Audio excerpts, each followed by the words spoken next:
Баршаңызға қайырлы күн.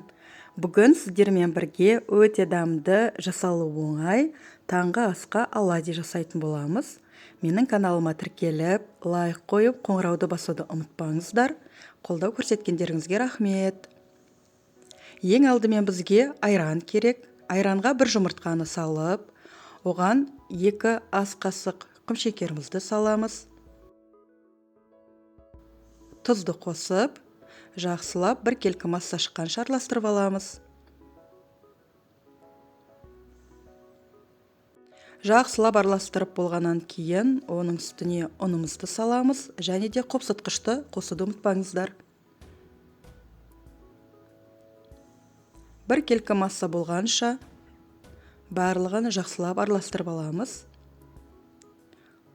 Осындай қатты сұйық емес, қою емес, орташа масса шығу керек.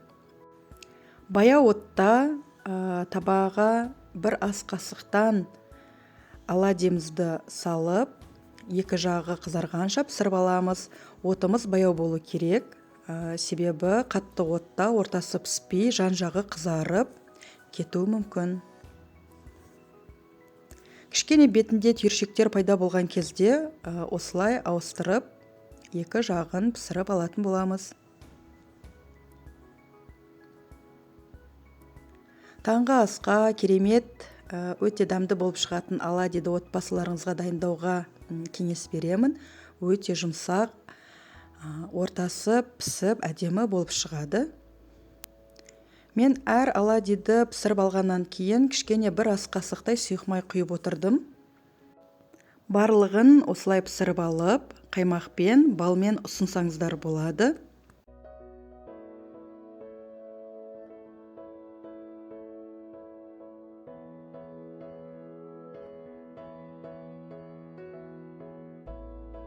Астарыңыз дәмді болсын. Менің каналыма тіркеліп, лайк қойып, қоңырауды басуды ұмытпаңыздар. Рахмет.